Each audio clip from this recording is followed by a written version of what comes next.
নমস্কার বন্ধুরা, দীপিকার পাকশালাতে আপনাদের সকলকে স্বাগত জানাই। আবারও চলে এসেছি নতুন একটি রেসিপির সাথে। আজকে আপনাদের সাথে শেয়ার করব নিরামিষ আলুর দম। বাজারে এখন প্রচুর পরিমাণে নতুন আলু পাওয়া যাচ্ছে, আর তার সাথে কিন্তু ফ্রেশ মটরশুঁটি আছেই। তাই মটরশুঁটি দিয়ে বাড়িতে চটজলদি বানিয়ে নিতে পারবেন লুচি, পরোটা বা পোলাও, ফ্রাইড রাইসের সাথে খাওয়ার মতো এই নিরামিষ আলুর দম। আমি আজকে যেভাবে এই রেসিপিটি আপনাদের সাথে শেয়ার করছি, আশা করি অবশ্যই আপনাদের ভালো লাগবে। তো আসুন দেখে নেওয়া যাক আমার আজকের এই রেসিপিটি। নতুন আলু আর কড়াইশুঁটি দিয়ে আলুর দম বানানোর জন্য আমি এখানে নিয়েছি বেশ কিছুটা নতুন আলু। যেহেতু নতুন আলুতে একটু মাটি থাকে, তার জন্য আমি আলুগুলোকে একদম বেশ পরিষ্কার করে ধুয়ে নিয়েছি। প্রথমেই আমি আলুগুলোকে ভালো করে সেদ্ধ করে নেব। আলুটাকে সেদ্ধ করে নেওয়ার জন্য প্রথমেই আমি প্রেসার কুকারের মধ্যে আলুগুলোকে দিয়ে দেব। প্রত্যেকটা আলুকেই আমি একদম পরিষ্কার করে ধুয়ে নিয়েছি। এবারে আলুর মধ্যে দেব পরিমাণ অনুযায়ী জল, আর দেব স্বাদ অনুযায়ী লবণ। এবারে প্রেসার কুকারের ঢাকনাটাকে বন্ধ করে দিয়ে আলুটাকে সেদ্ধ করে নেব। প্রত্যেকটা আলুকে বেশ সুন্দর করে ভাপিয়ে নিয়েছি। এবার আমি আলুগুলো থেকে খোসাগুলোকে ছাড়িয়ে নেব। দেখলেই বোঝা যাচ্ছে আলুগুলো কিন্তু বেশ ভালোভাবেই সেদ্ধ হয়েছে এবং খোসাগুলো কিন্তু কি সহজেই উঠে আসছে। এই যে দেখুন, একটা আলু কিন্তু আমাদের ছাড়ানো হয়ে গেল। এইভাবেই আমি বাকি আলুগুলোকে ছাড়িয়ে নেব। প্রত্যেকটা আলু থেকে খোসাগুলোকে ছাড়িয়ে নিয়েছি। এবার একটা কাঁটা চামচের সাহায্যে প্রত্যেকটা আলুগুলোকে একটু মাঝখান থেকে ফুটো ফুটো করে দেব। এতে যখন আলুর দমটা বানানো হবে, তখন কিন্তু আলুর দমের মধ্যে সমস্ত মশলাগুলো বেশ ভালোভাবে ঢুকে যাবে। প্রত্যেকটা আলুর ভেতর থেকে কাঁটা চামচের সাহায্যে বেশ ভালো করে ফুটো ফুটো করে নিয়েছি। এবারে আমরা আলুগুলোকে ভেজে নেব। আলুটাকে ভেজে নেওয়ার জন্য প্রথমেই কড়াইয়ে দেব বেশ কিছুটা সর্ষের তেল।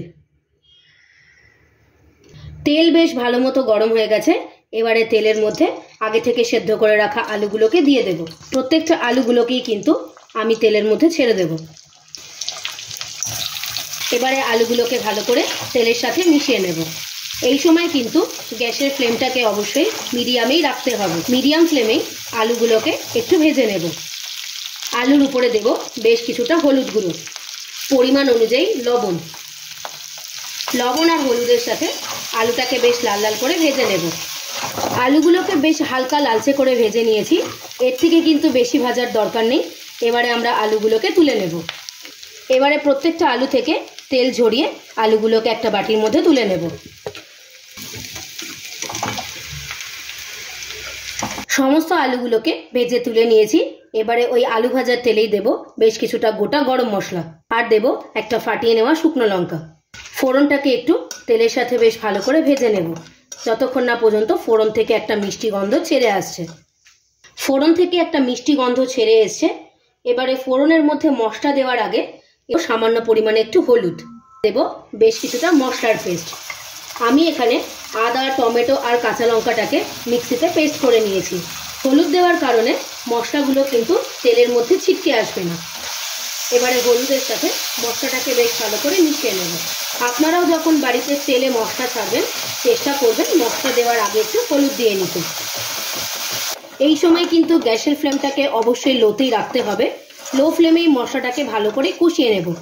মশলাটা কষিয়ে নিতে নিতে আলুর দম বানানোর জন্য আমরা একটা মিশ্রণ রেডি করে নেব। তার জন্য প্রথমেই বাটিতে দেব বেশ কিছুটা পরিমাণে টক দই। আমি এখানে প্রায় 50 গ্রাম মতো টক দই ব্যবহার করছি। পরিমাণ অনুযায়ী হলুদ, স্বাদ অনুযায়ী লবণ, 1 চামচ জিরে গুঁড়ো, 1 চামচ ধনে গুঁড়ো, হাফ চামচ লাল লঙ্কার গুঁড়ো, খুব সামান্য পরিমাণে একটু চাট মশলা, স্বাদ অনুযায়ী চিনি। এবারে সমস্ত মশলাগুলোকে দইয়ের সাথে বেশ ভালো করে মিশিয়ে নেব। এবারে দইয়ের সাথে মশলাটাকে বেশ ভালো করে ফেটিয়ে নেব। এইভাবে যদি আপনারা টক দইটাকে ফেটিয়ে নেন, তাহলে টক দই যখন তরকারিতে দেওয়া হবে সেটা কিন্তু ফেটে যাবে না। দইয়ের মিশ্রণ কিন্তু আমাদের একদম তৈরি হয়ে গিয়েছে। এদিকে মশলাটাও বেশ ভালো মতো কষানো হয়ে গেছে। এবারে মশলার উপরে দেব দইয়ের মিশ্রণটাকে। এবার দইয়ের মিশ্রণের সাথেও মশলাটাকে বেশ ভালো করে মিশিয়ে নেব। আমি কিন্তু আজকে সম্পূর্ণ নিরামিষ আলুর দম বানাচ্ছি, তবে আপনারা যদি চান এক্ষেত্রে কিন্তু পেঁয়াজ রসুনও ব্যবহার করতে পারেন। মশলাটাকে বেশ কিছুক্ষণের জন্য কষিয়ে নিয়েছি। দেখুন মশলার উপর থেকে কি সুন্দর তেল ছেড়ে আসছে। এবারে মশলার উপরে দেব দইয়ের বাটি ধোয়া জলটা। বাটির মধ্যে যে মশলাগুলো লেগেছিল সেই মশলা ধোয়া জলটাকে আমি এর মধ্যে দিয়ে দিলাম। দেখুন দইটা যেহেতু আমরা বেশ ভালো করে ফেটিয়ে নিয়েছিলাম, তাই দই কিন্তু কোনোভাবেই ফেটে যায়নি। জলের সাথে মশলাটাকে বেশ ভালো করে মিশিয়ে নিয়েছি। এবারে এই মশলার উপরে দেব বেশ কিছুটা ফ্রেশ মটরশুঁটি। এখন যেহেতু বাজারে বেশ ফ্রেশ মটরশুঁটি পাওয়া যাচ্ছে, তার জন্য কিন্তু আমি এখানে ফ্রেশ মটরশুঁটি ব্যবহার করলাম। তবে আপনাদের কাছে যদি ফ্রেশ মটরশুঁটি না থাকে, সেক্ষেত্রে কিন্তু ফ্রোজেন মটরশুঁটিও ব্যবহার করতে পারেন। এবারে মটরশুঁটিটাকে ভালো করে গ্রেভির সাথে মিশিয়ে নেব এবং বেশ কিছুক্ষণের জন্য গ্রেভিটাকে বেশ ভালো করে ফুটতে দেব। মটরশুঁটি দিয়ে গ্রেভিটাকে বেশ কিছুক্ষণের জন্য ফুটিয়ে নিয়েছি। দেখুন গ্রেভিটায় কি সুন্দর একটা কালার চলে এসছে। এবারে এই গ্রেভির উপরে দেব আগে থেকে ভেজে রাখা আলুটাকে। এবারে আলুর সাথে গ্রেভিটাকে বেশ ভালো করে মিশিয়ে নেব। এই সময় কিন্তু গ্যাসের ফ্লেমটাকে লো টু মিডিয়ামেই রাখতে হবে। লো টু মিডিয়াম ফ্লেমে গ্রেভিটার সাথে আলুটাকে বেশ ভালো করে কষিয়ে নেব। গ্যাসের ফ্লেমটাকে লো টু মিডিয়ামে রেখে গ্রেভির সাথে আলুটাকে বেশ কিছুক্ষণের জন্য কষিয়ে নিয়েছি। আলুর মধ্যেও কিন্তু মশলাটা বেশ ভালো মতো মিশে গিয়েছে। এবারে আলুর দমের উপরে দেব বেশ কিছুটা পরিমাণ অনুযায়ী গরম জল। আমি আজকে গরম জল দিয়ে এই আলুর দমটা বানাচ্ছি, তবে আপনারাও যখন বাড়িতে আলুর দম বানাবেন চেষ্টা করবেন গরম জলই ব্যবহার করতে। গরম জল দিয়ে যে কোনো তরকারি বানালে তার কালার এবং স্বাদ দুটোই কিন্তু বেশ ভালো আসে। আপনারা কে কীরকম আলুর দমের গ্রেভি পছন্দ করছেন সেই অনুপাতেই কিন্তু জলটাকে ব্যবহার করতে হবে। এবারে জলের সাথে আলুটাকে বেশ ভালো করে ফুটতে দেব। জলের সাথে আলুটাকে বেশ কিছুক্ষণের জন্য ফুটিয়ে নিয়েছি। আলুর দম কিন্তু আমাদের একদম তৈরি হয়ে গিয়েছে। আমি কিন্তু আজকে আলুর দম এইরকম গ্রেভিতেই নামাচ্ছি, তবে আপনারা যদি আরেকটু ঝোল ঝোল পছন্দ করেন তবে সেক্ষেত্রে কিন্তু আরেকটু জল ব্যবহার করতে পারেন।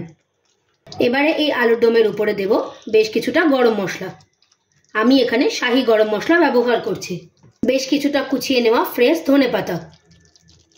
এবারে ধনেপাতা আর গরম মশলার সাথে আলুর দমটাকে বেশ ভালো করে মিশিয়ে নেব। নিরামিষ আলুর দম আমাদের সম্পূর্ণরূপে তৈরি হয়ে গিয়েছে। বেশ কিছুক্ষণের জন্য স্ট্যান্ডিং টাইমে দিয়ে আমরা একটা পাত্রে সার্ভ করে নেব। লুচি, পরোটা, পোলাও বা ফ্রাইড রাইসের সাথে খাবার মতো মটরশুঁটি দিয়ে নতুন আলুর দম আমাদের একদম তৈরি হয়ে গিয়েছে। রেসিপিটি যদি আপনাদের ভালো লেগে থাকে অবশ্যই একটা লাইক করে দেবেন আর আমাকে কমেন্ট করে জানাবেন আমার বানানো এই নিরামিষ আলুর দমের রেসিপিটি আপনাদের কেমন লাগলো। রেসিপিটি যদি ভালো লেগে থাকে আপনারাও একবার বাড়িতে এইভাবে বানিয়ে দেখবেন। আপনারা যদি আমার চ্যানেলে নতুন হয়ে থাকেন চ্যানেলটিকে প্লিজ সাবস্ক্রাইব করে দেবার অনুরোধ রইল।